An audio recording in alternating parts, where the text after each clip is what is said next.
Итак, все, что в этой жизни может произойти с кем угодно, но только не со мной, уже произошло. Со мной.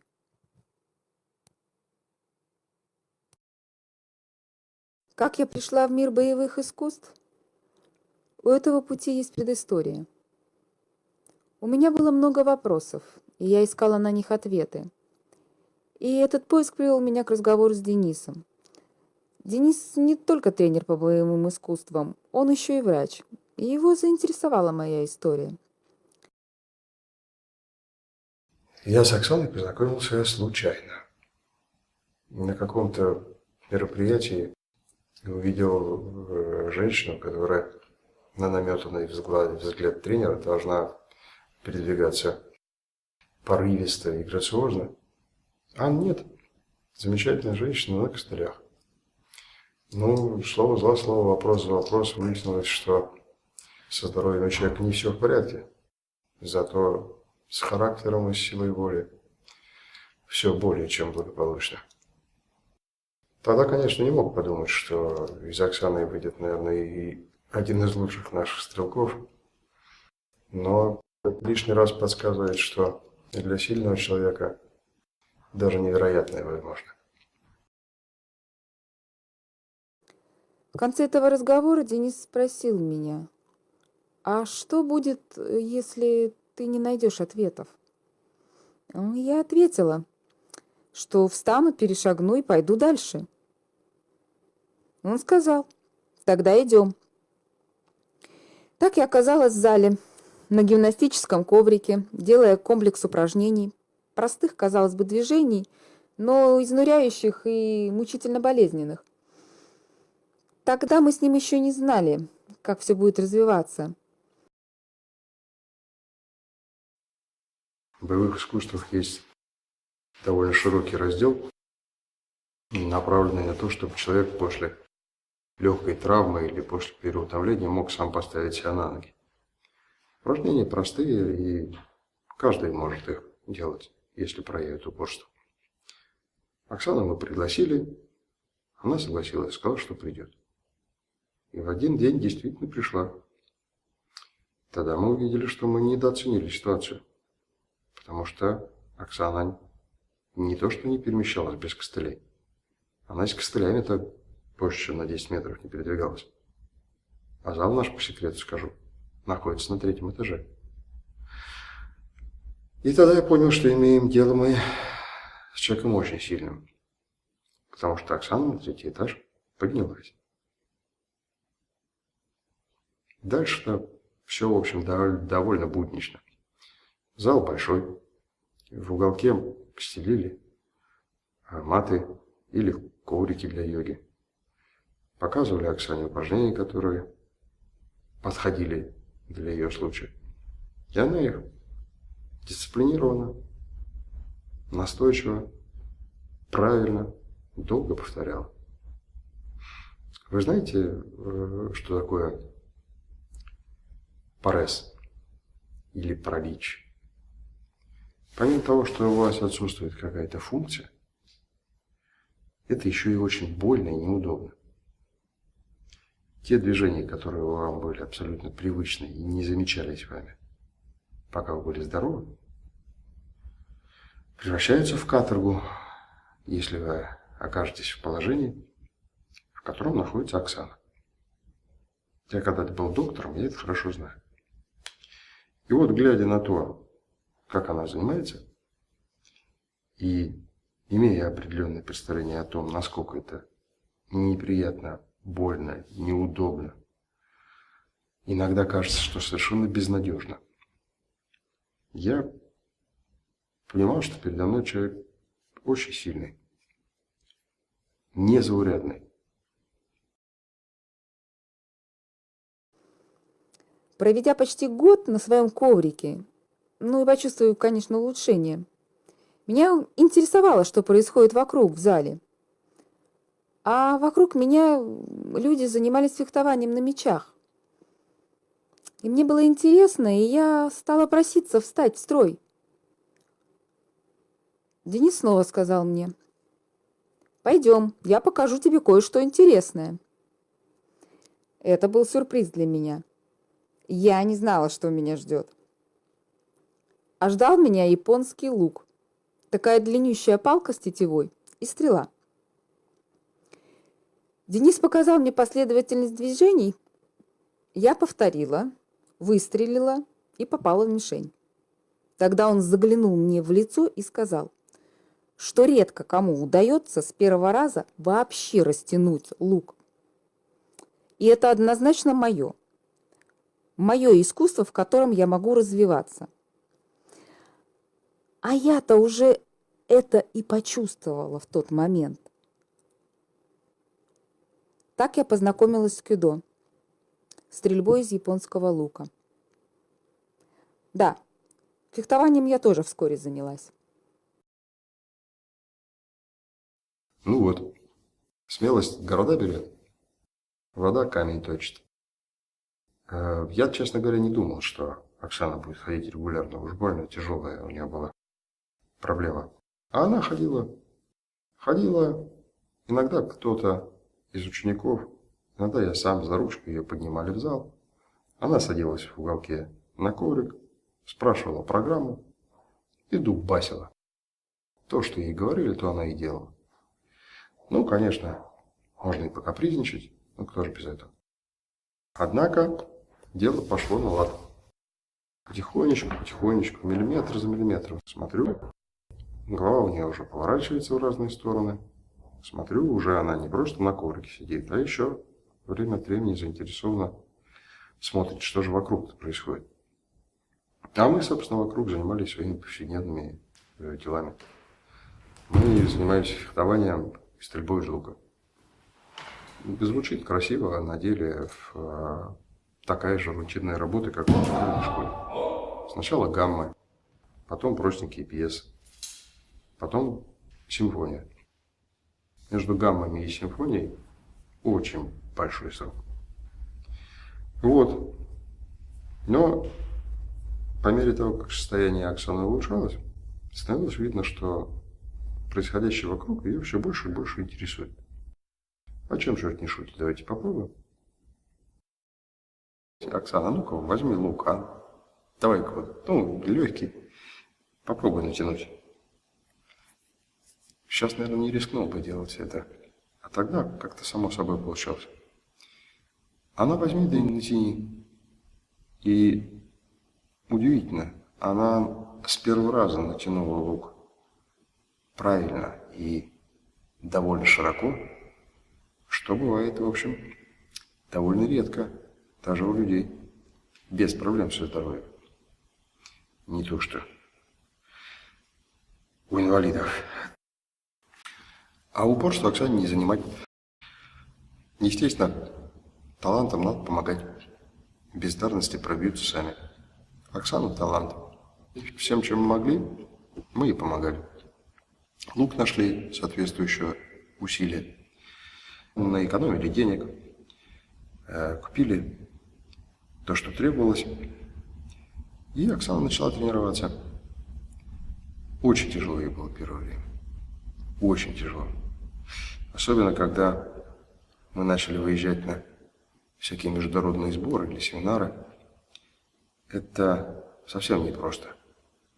Когда человек с особенностями ее здоровья долгое время сидит в автомобиле без движения, ну или в автобусе, или просто находится в вынужденном положении. На следующий день ему все дается еще тяжелее, чем обычно. Ну и эти, в общем, вещи Оксана преодолеть сумела. Японская стрельба – это не только спорт. Это красота в чистом виде. Даже выстрел из японского лука оценивается не только по результативности, попал или не попал, если попал, то куда. А он оценивается еще и с позиции того, насколько красив, гармоничен был этот самый выстрел. Аналогия как с фигурным катанием.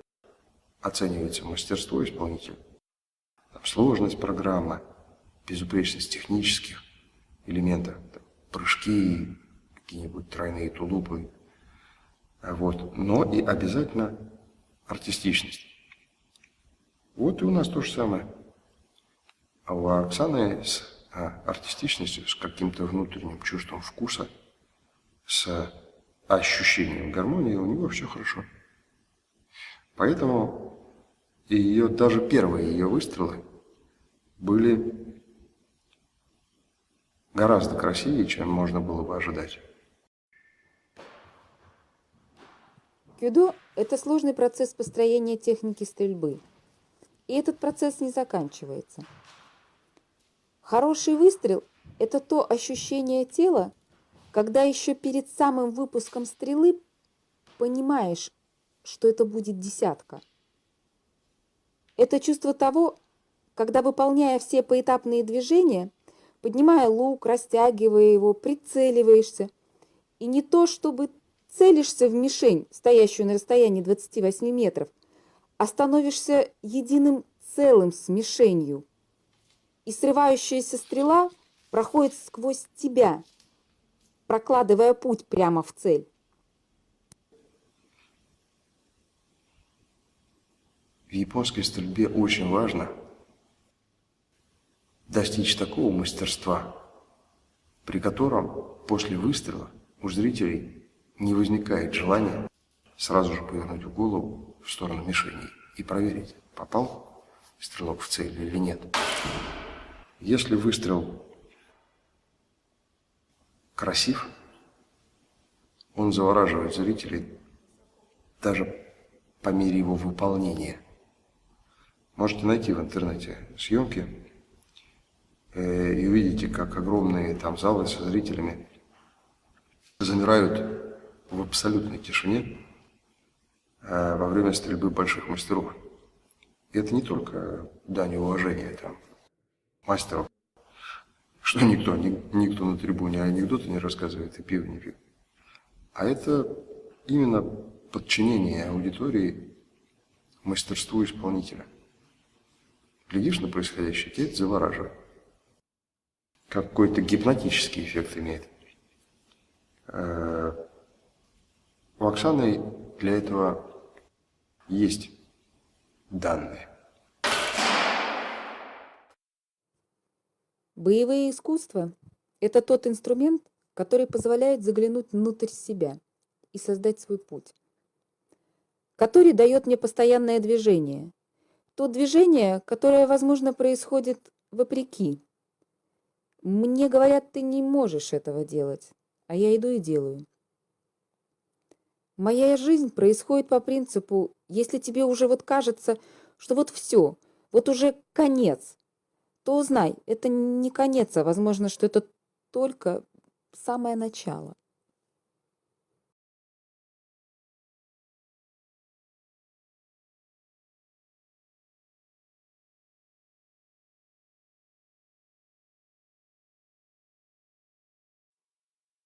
Pāris gadus atpakaļ, kad sāku nodarboties ar Katorisin Torju, Japāņu skolu samuraju, pie mums atnāca uz nodarbību jauna, skaista sieviete un sāka kaut ko vingrot. Tas vingrojums rādīja skolotājs, kurš visu laiku pamācīja, kā pareizi darīt, un tā vairākas nodarbības, varbūt kāda pusi gada garumā. Pagāja laiks, un es skatos, Oksana sāk kaut ko darīt līdzīgi, ko mēs darām, un tā soli pa solītim Oksana jau tagad spēja attīstīt jebkuras kustības un piedalīties vingrojuma apguvē, un man prātā nāk tāda maza japāņu dziesmiņa, kur stāsts ir par saulīti, par mēnestiņu, par kalnu, par gaismu, kur apspīd lejā mēnesis vai saule. Un lēnām jautri meitenīte kāp kalnā uz kalnu virsot. No sākuma viņa nekā neredz, tālāk, kad viņa pakāpusies, iznākus no krūmiem, viņa sāk redzēt kalna galotni. Man liekas, ka Oksana jau tagad sāk redzēt kalna galotni, un tas ceļš, ko viņa tagad iet, ir ar panākumiem lolojies, un viņas progresi acīm redzams, neticami redzams. Кюдо поразило меня своей красотой и удивительной элегантностью в манере исполнения стрельбы. И как человек творческой натуры, а я являюсь мастером по индивидуальному пошиву одежды, я не могла оставить без внимания внешний вид костюма. Я занялась еще изготовлением этой одежды, порадовав тех, кто смог получить от меня комплекты на свой размер и рост. Надо вам сказать, что Оксана по своему основному виду занятий мастер по пошиву одежды. А спортивная форма в нашем искусстве очень своеобразная. И покрой своеобразный, и материалы. Недешево, кстати, должен вам сказать, это все стоит. А Оксана нам предложила ответную любезность. Давайте, ребят, я вам сошью эти ваши замечательные балахоны качественно и недорого. Ну, мы согласились, действительно, надо признать, что руки у Оксаны золотые. Ну, не только руки, но и сердце. Но сейчас не об этом. В общем, когда мы все это примерили, лиха беда, начало уже говорил, как-то такой подъем был эмоциональный, так все здорово получилось. Мне нравится создавать красивые вещи. Когда я делаю украшения из бисера, я беру маленькую бисеринку и нанизываю ее на ниточку. И так бисеринка за бисеринкой в кропотливом увлекательном процессе создается сплетение узора. И также в боевых искусствах. Для меня прежде всего это искусство. Шаг за шагом, действие за действием создается некий рисунок танца, который поражает прежде всего своей эстетичностью.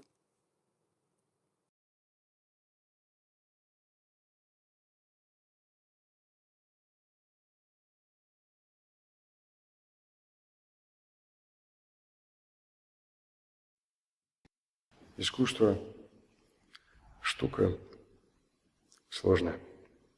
Если красота требует жертв, да, или можно по-другому сказать, искусство требует жертв, то боевые искусства требуют человеческих жертв. Все, как-то в нем потихонечку растворяешься, оно тебя подчиняет себе целиком. Вот мы начали нашу деятельность в Риге не так давно, каких-то 3 года. А сейчас у нас уже генеральские планы. Мы купили участок земли в Пурцемсе.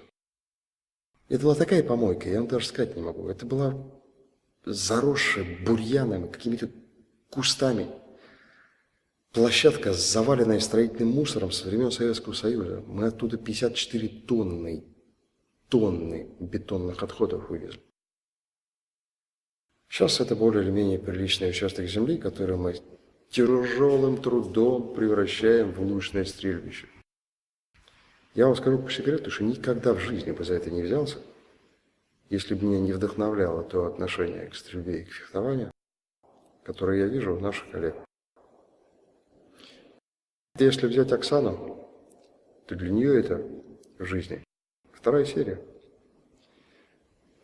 Сейчас в индустриальное время пошивом дорогой одежды очень сложно себе заработать на жизнь. А в Оксаниной ситуации особенно. А вот тренером по стрельбе из лука, если не заработать на жизнь, то, по крайней мере, создать себе систему ценностей, видение перспектив, сделать себя в жизни не просто балластом, а сделать себя нужным человеком, очень запросто можно. И когда мы построим наш храм лучного спорта в Риге, то королева этого храма будет Оксана. Мужиков на рутину времени и рук не хватит. Нас все время привлекают какие-то глобальные проекты. А такие люди, как Оксана, просто человек, вставший на путь и идущий по нему медленно, но упорно и спокойно.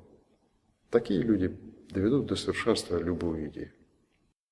И в нашем стрельбище или в нашем будущем дадзё можно быть уверенным: за хорошую организацию, за порядок, за уют, за благожелательную обстановку внутри, за дружелюбие и покой. Потому что у нас есть такой человек, как Оксана.